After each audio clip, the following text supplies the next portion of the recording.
14-year-old Avion Evans shot and killed inside D.C.'s Brookland metro station in Northeast.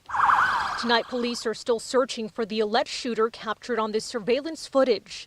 He was last seen wearing a black jacket, black hoodie, blue jeans with black and white shoes. It was kind of difficult, especially knowing that it's a teenager.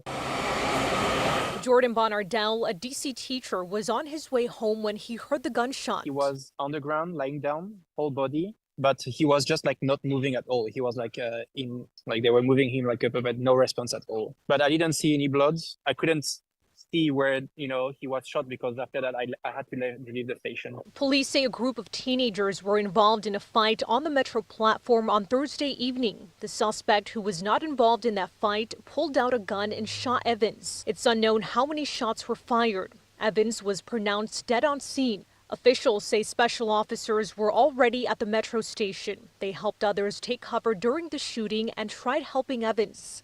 As a father himself, Bonardell says it was a traumatic experience that's hard to forget. I feel very bad, for the kids and for the family too, because, I'm a dad too, and I cannot imagine receiving this call, like, oh, your son or your daughter just get shot. It must be terrible. So. And there is a cash reward of up to $25,000 to anyone who has any information leading to the arrest and conviction. Again, if you see this suspect, call police right away. Guys. You can only hope that happens soon, Leslie. Yeah. Thank you. And tonight we are hearing more reaction from people who live in the Brookland community. Alexis Wainwright picks up our team coverage. She spoke with residents who are concerned about crime and how the area around the metro station is changing. What did you hear? Well, tonight we continue to hear calls for change. We were here yesterday when we heard passionate pleas from people who live in this neighborhood to the D.C. police chief and also elected officials. We can tell you the main message here is that people are tired of this violence. Every day it's a shooting, it's a killing. And our young kids, even our sisters, is getting killed. People we spoke with today in the Brookland neighborhood say they're sad but not surprised at the city's latest homicide. A 14-year-old boy was shot and killed at the Brookland CUA metro station Thursday. It just breaks my heart. According to DC crime stats, all crimes, including violent crimes over the last 1 year to date in Brookland, are down. There were 3 homicides this time last year compared to just 1 so far this year. But the data does show robberies and auto thefts are up. People we spoke with still feel they aren't as safe. I'm born and raised in this neighborhood. Man, we had the good times. We can come out, stay out, party, we ain't even had to lock our front doors back in them days. Not no more.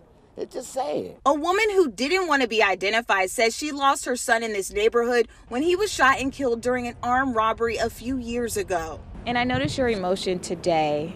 Is that because you're here and you're hearing about more crime? Yeah, the neighborhood. Every time I come down this neighborhood, somebody got killed. And people are desperately calling for change, even during Thursday's news conference about the most recent shooting. These kids are engaged in criminal activity, and you lock them up, you got to keep them locked up.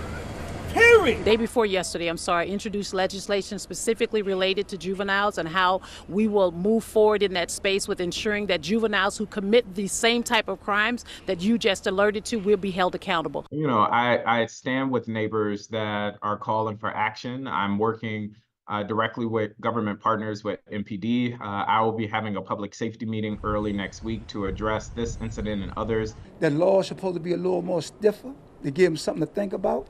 But our youngers ain't scared of the law. And tonight we can confirm there has been an increased police presence. Just 5 minutes ago, a Metro Transit police officer pulled from this area over to the other side of the station. But some of the people we spoke to say it's too late for all of that. Now, you heard from Councilman Parker, who says he is having a public safety meeting to hear more concerns from people about all of this violence. Live in Northeast, Alexis Wainwright, WUSA 9. All right, it shatters lives and changes community. We've seen it happen time and time again. All right, thank you.